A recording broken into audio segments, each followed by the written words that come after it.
Today is November 13th, 2113. My mission is over. People have launched a newer, more powerful and more capable satellite to occupy the fourth Lagrange point, which will perform the function of an interplanetary relay for telecommunications between two objects that do not have direct line of sight. I was pushed into a slightly higher orbit. This orbit is a cemetery for satellites that used up their resource. And although I could still work, they simply do not need me anymore. But now I'm free, I'm fired, and I can act on my own.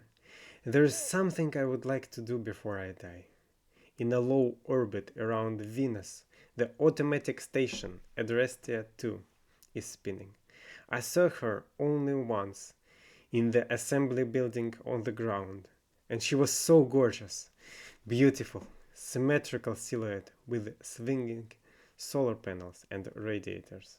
Her graceful body was covered with a huge number of scientific instruments. It recorded any electromagnetic, nuclear, and gravitational phenomena, could measure the composition of the ionosphere to a single particle, could produce spectroscopy and chromatography on the spot, possessed optical and electronic surveillance apparatus in different spectral ranges. Oh Lord, she was but a queen among machines. Adrestia 2 was launched even a little earlier than I, but she still works and is useful to people. And yet she must be very lonely.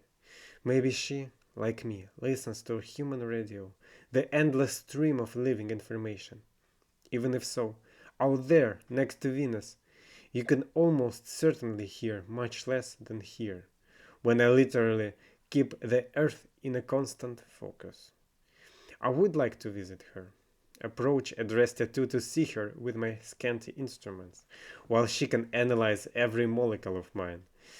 I did provide communications, My instruments are two parabolic antennas, fixed on the sides like huge elephant ears. It is a pity that my visit to my beloved one is impossible. All I have left is a little hydrazine in the orientation control system.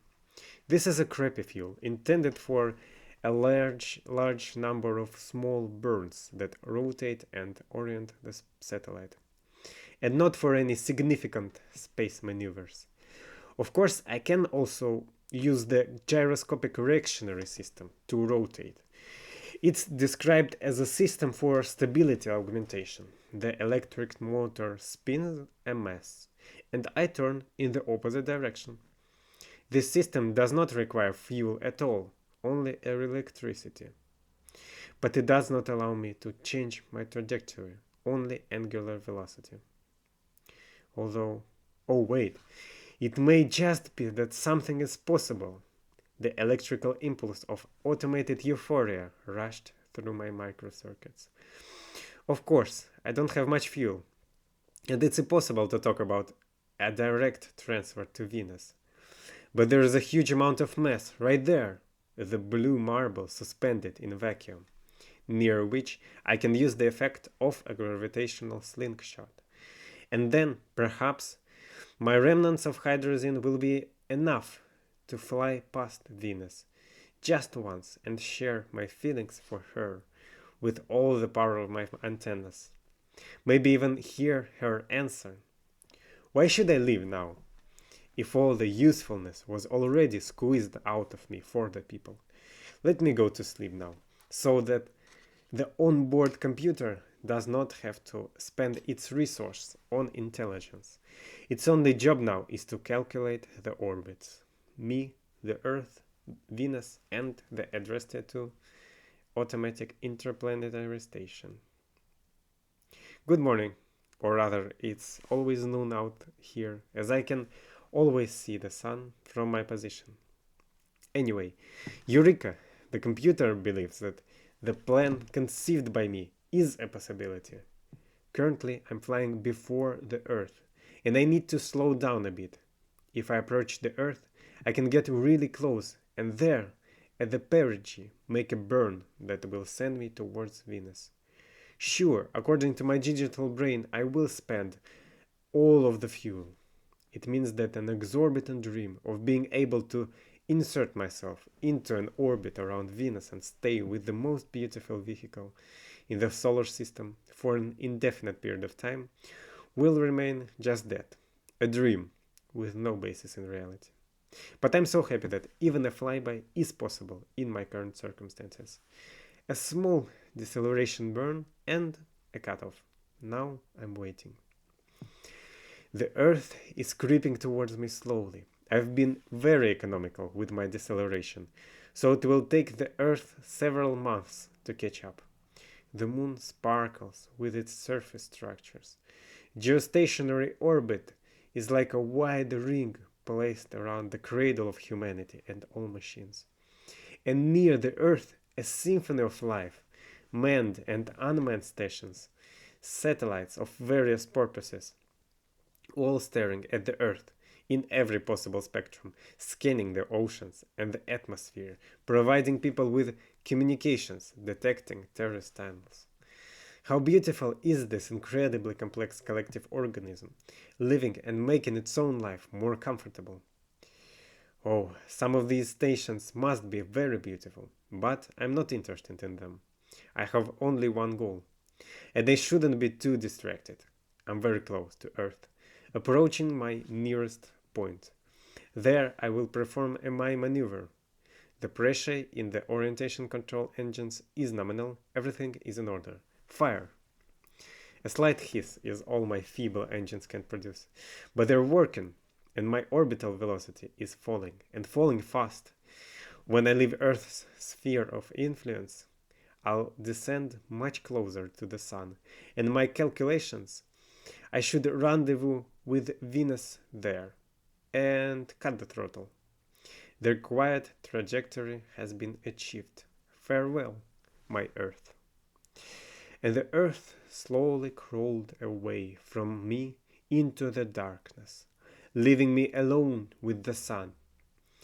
Other cosmic bodies were barely visible, outshone with the Sun's brilliant glare.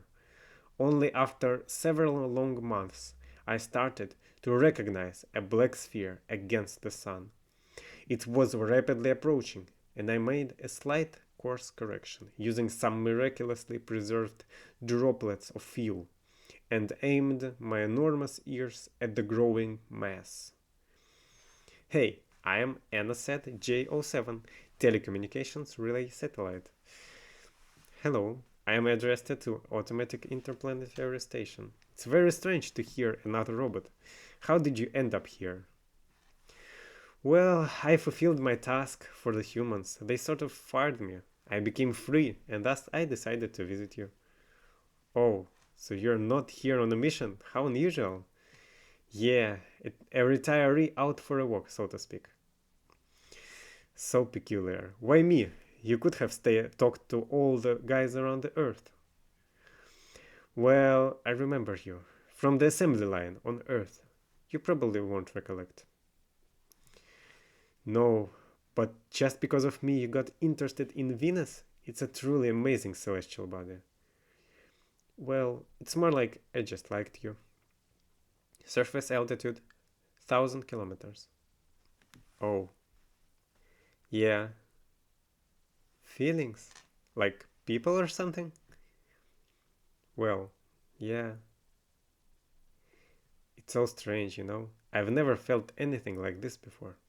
Well, maybe only towards the object of my research.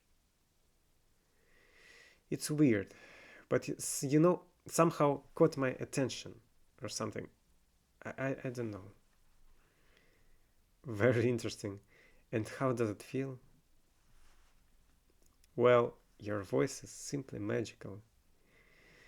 Damn, I don't deserve such compliments. My voice is ordinary.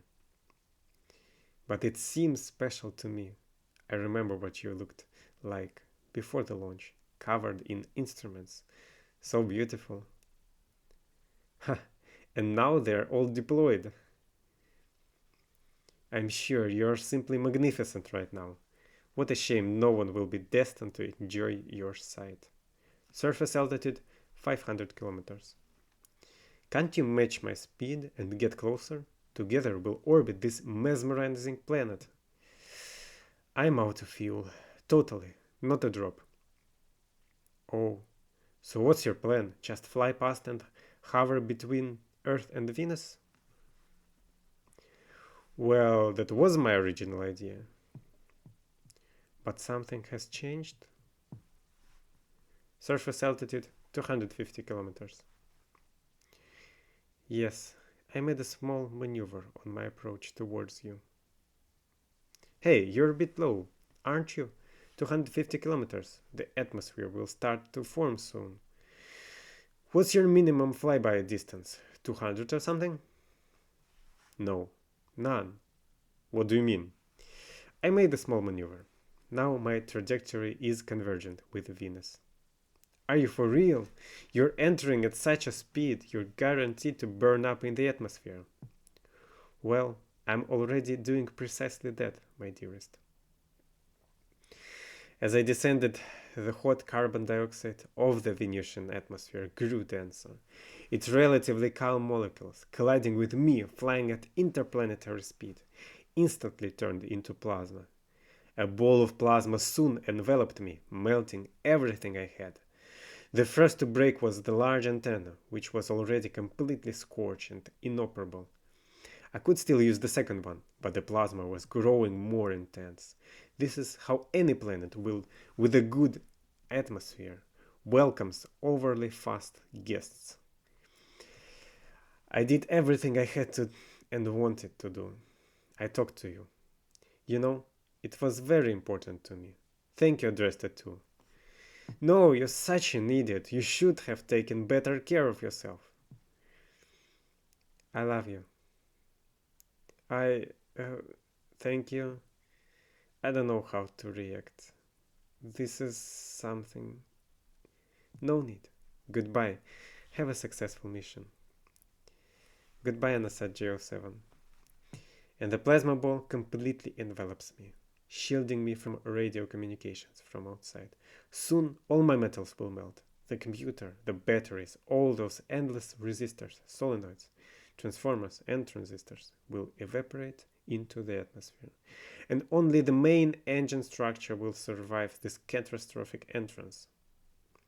Charred and twisted, it will break through the low clouds and slam onto the mangled surface, where acid rain will attack it, and gradually it too will deposit it in the Venusian soil.